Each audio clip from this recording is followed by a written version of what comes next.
She declared, "Your friends are losers. I forbid you from seeing them." I replied, "Okay." Then I introduced her to what my loser friends actually did for a living. Her desperation when she realized she tried to ban me from networking with Silicon Valley founders. Original post: I, 32 male, met Vanessa, 29, about 14 months ago through a mutual friend's house party. She worked in luxury retail management at some high-end department store downtown. Beautiful, sophisticated, always dressed like she stepped out of a magazine. I was smitten, not gonna lie. Me? I'm a software engineer. Good job, decent salary, but nothing flashy. I drive a 2018 Honda Accord.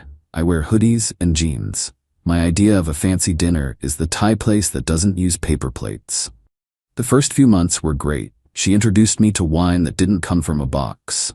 I introduced her to my world, which apparently wasn't impressive enough. About 6 months in, she started making comments about my friends. My core group from college, 4 guys I've known for over a decade. We meet every Thursday for poker night, rotating apartments. Low stakes, mostly an excuse to catch up and decompress. "Babe, you're really going to waste another Thursday with those guys?" she'd say. "They're my friends, Vanessa." "Friends? They dress like teenagers. That one guy, Raj, he showed up to dinner in flip-flops. Flip-flops, baby." True. Raj loves his flip-flops, wears them everywhere except maybe funerals. Then there was Diego. Why does he drive that ancient van? It's embarrassing when he picks you up.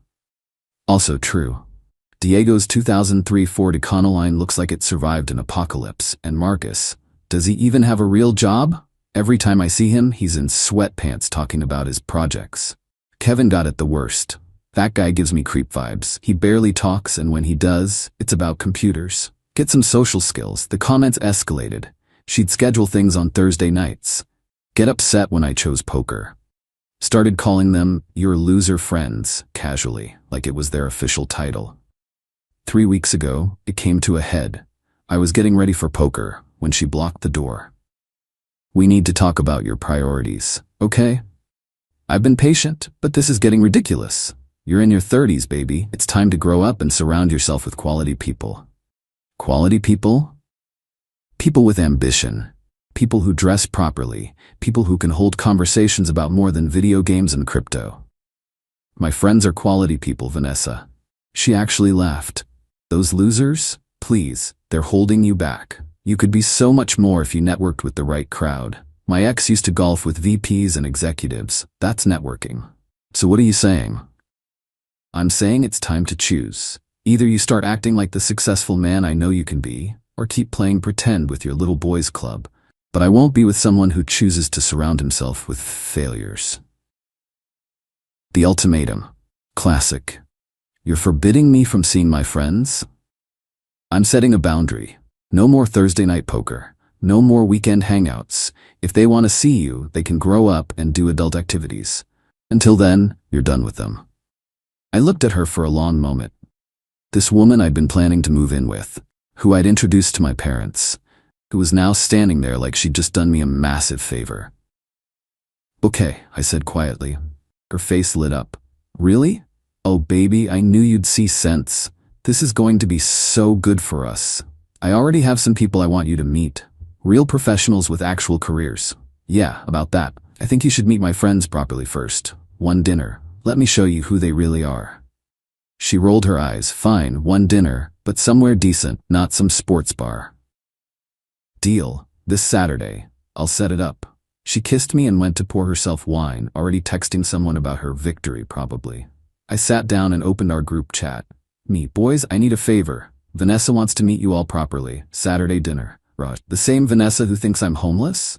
Diego, the one who called my van a biohazard? Marcus, didn't she tell someone I was probably a drug dealer?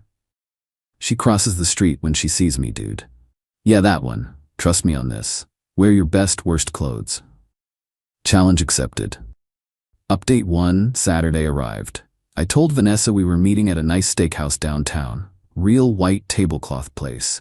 She spent 2 hours getting ready, full makeup, designer dress, the works. "Remember," she said in the Uber, "this is your chance to show them how real professionals act. Maybe they'll be inspired to better themselves."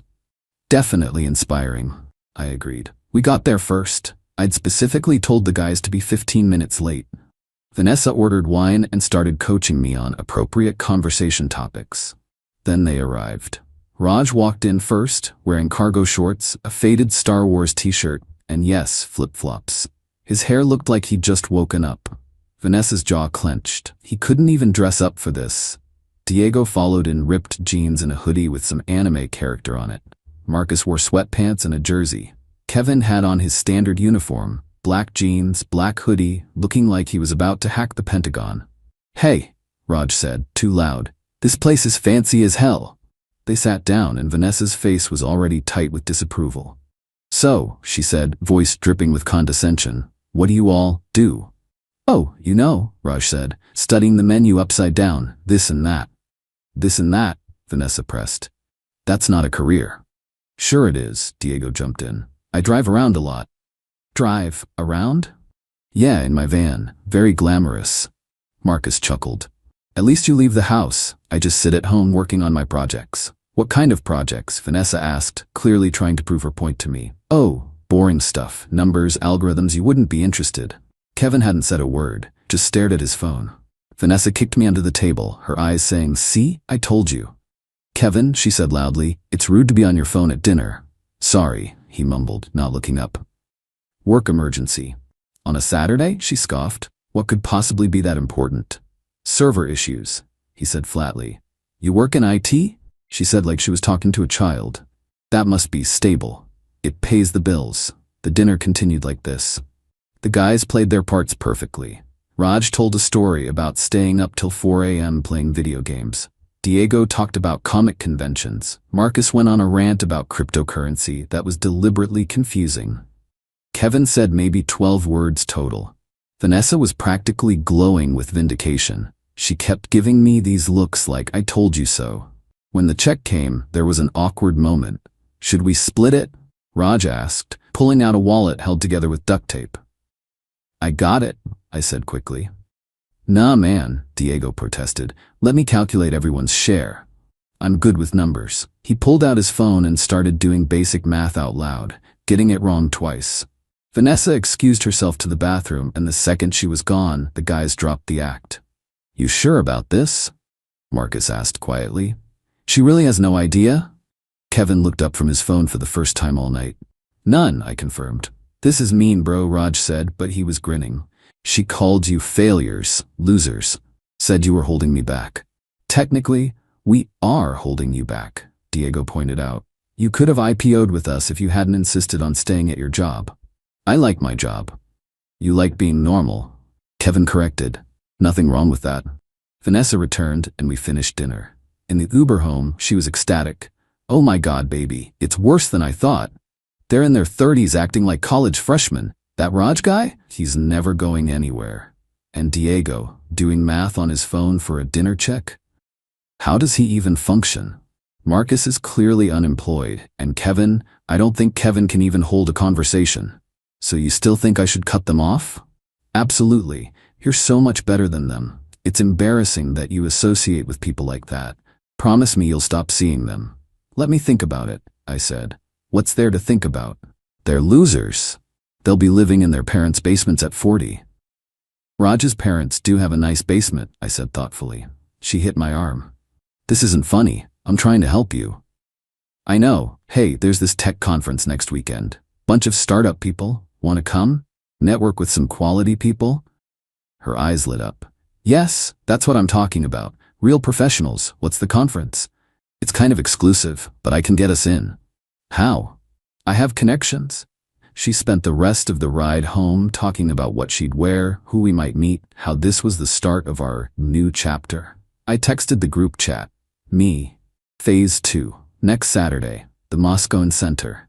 "You're really doing this?" "Me, she forbid me from seeing you guys. Said I had to choose." Diego. "Well, you're definitely choosing something. This is going to be brutal. I'm recording it. Wouldn't expect anything less." Update 2. The week leading up to the conference, Vanessa was unbearable in the best way. She bought a new outfit, got her hair done, practiced her elevator pitch about her retail management experience. "This is it, baby," she kept saying. "This is where we level up. No more poker nights with losers. We're going to be power networking with actual successful people. Saturday morning, she was up at 6 a.m. doing her makeup. You still haven't told me what this conference is about, she said, applying her third coat of mascara. Tech stuff, startups, venture capital, Silicon Valley types. God, finally, real money, real success. Not like your flip-flop friend. We took an Uber to the conference center. I'd texted ahead, and everything was set up. The event was actually a mid-sized tech conference that Diego's company was sponsoring. The banner at the entrance read, Future Tech Summit, presented by Nexus Innovations. Nexus Innovations? Vanessa read. Never heard of them. They're kind of a big deal in certain circles. We walked in, and the place was buzzing. Couple hundred people, all the tech conference standards, booths, presentations, guys in blazers over t-shirts, women in business casual, everyone with lanyards. This is more like it, Vanessa whispered, already scanning for important-looking people. Then I spotted them. My loser friends all at different spots in the conference hall. Hey, there's Raj, I said, pointing. He was at the main stage setting up for what looked like a keynote. What's he doing here? Vanessa hissed. Did he sneak in? Oh my God, is he trying to crash this? How embarrassing. Before I could answer, someone approached us. A woman in a sharp suit with a conference organizer badge. Excuse me, are you with Mr. Patel's party? Patel? Vanessa looked confused. Raj Patel? He said to look out for you. He wanted to make sure you had VIP passes for his keynote. She handed us 2 VIP lanyards. Vanessa's face went through about 6 emotions. There must be a mistake. Raj is the founder of Nexus Innovations, yes. His talk on AI infrastructure starts in 20 minutes. You'll want to get good seats. It's standing room only for general admission. The woman walked away. Vanessa turned to me, mouth open. Your friend Raj owns this company? Co-founded, technically, with Diego. As if on cue, Diego appeared on stage next to Raj, testing the mic. But he drives a van. He likes the van. Says it keeps him grounded. A young guy in a startup t-shirt noticed us, or more specifically, noticed me. Holy crap, are you friends with Raj Patel? Dude's a legend. Nexus just got valued at $400 million. Vanessa grabbed my arm. $400 million? Yeah, haven't you heard? They're in talks with Microsoft for acquisition. Probably going to hit unicorn status by next year. The guy wandered off. Vanessa was doing the math in her head. I could see it.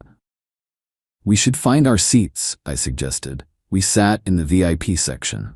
The auditorium filled up. Raj took the stage, and his entire demeanor was different. Confident, articulate, commanding the room's attention as he talked about neural networks and distributed systems. Diego presented their latest product demos. The audience was captivated. That's not the same person, Vanessa whispered. Sure it is. That's Raj. He just really likes flip-flops. After the keynote, we wandered the conference floor. That's when we bumped into Marcus at a booth showing off some data visualization software. Marcus, a venture capitalist-looking guy, called out. Heard you closed Series B. 23 million, Marcus confirmed, shaking hands. We're hiring if you know any good engineers. Vanessa looked physically ill. Marcus has a company? Dataflow Analytics, I said. They do predictive modeling for Fortune 500s. But he said he works on projects at home. He does. His home office is insane, full server setup. Kevin appeared next to us, still in his black hoodie, now with a speaker badge. Yo, he said to me, then noticed Vanessa. Oh, hey. Kevin's here too? She said weakly. A group of young programmers suddenly surrounded Kevin, all talking at once. Is it true you're the one who built CloudLock? Can you sign my laptop? Are you taking interns? Kevin looked uncomfortable with the attention but mumbled responses. One kid literally took a selfie with him. CloudLock? Vanessa asked. Kevin's security framework. Pretty much every major bank uses it. He licenses it to them. For how much? I don't know the exact numbers, but he bought a house in Palo Alto cash, so... She sat down on a nearby bench, just sat there, processing. Raj found us after his talk, still in flip-flops but now with a Nexus Innovations polo over his Star Wars shirt. Hey, how'd you like the presentation? Vanessa couldn't speak. Your girlfriend okay?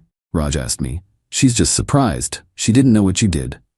Oh, that, Raj laughed. Yeah, I don't really talk about work at poker. That's my decompress time, you know? Away from all this. He gestured at the conference. Speaking of which, Thursday's still on, right? Actually, I said, Vanessa thinks I should stop coming. Says you guys are a bad influence, holding me back. Raj looked at Vanessa, then back at me. Holding you back? Bro, we've been trying to get you to join one of our companies for years. You're the one who wants to keep your corporate job. I like the stability, I said. Stability's overrated, Diego said, joining us. But hey, your choice. Though if you ever want in, my door's open. We could use someone with your skills who actually shows up to an office. You don't have an office? Vanessa finally spoke. Waste of money, Diego said. I work from the van half the time. Great Wi-Fi, mobile setup, why pay rent? The van is actually pretty sweet inside, Marcus added, appearing with Kevin. Full tech setup, it's like a mobile command center. Remember when we ran the entire beta test from that van? Kevin actually smiled at the memory. Good times, Raj agreed, though I still say we should have gone with my apartment. Your apartment smelled like ramen for 6 months, I pointed out. Ramen fuels innovation. They all laughed. Vanessa looked like she was having an existential crisis. We should probably head out, I said. Let you guys get back to the conference. Sure, Raj said, but seriously, Thursday? I looked at Vanessa. I'll be there. She didn't say anything. We left the conference in silence. The Uber ride home was the quietest 30 minutes of our relationship. Update 3. Back at my apartment, Vanessa finally exploded. Why didn't you tell me? Tell you what? That your friends are successful? Rich? The opposite of losers? She paced around my living room. This isn't fair. You tricked me. I didn't trick anyone. You made assumptions. You saw flip-flops in a van and sweatpants and decided they were failures. How was I supposed to know? You could have asked. You could have had a real conversation with them instead of judging them in 5 seconds. But they acted like losers at dinner. Because I asked them to. They were showing you exactly what you expected to see, and you ate it up. She sat on my couch, head in her hands. $400 million in flip-flops. Raj doesn't care about appearances. Neither does Diego or Marcus or Kevin. They care about the work, the innovation, the problem-solving, and poker nights where they can just be themselves. I look like an idiot, she said. You look like someone who judges people by their clothes and cars instead of their character. That's not. I just wanted better for you. Better than friends who've been trying to recruit me for years, who've offered me CTO positions, who respect that I choose to keep my normal job because I like it. She looked up. They offered you executive positions? Multiple times. I like what I do. I like my life. I liked my girlfriend until she called my best friends losers and forbid me from seeing them. I didn't mean, if I'd known. That's the point, Vanessa. You should have respected my friendships regardless, whether they were billionaires or baristas. She stood up, angry now. This is so typical. You set me up to fail. You wanted me to look stupid. I wanted you to meet my friends without your prejudices. You're the one who called them losers, because they look like losers.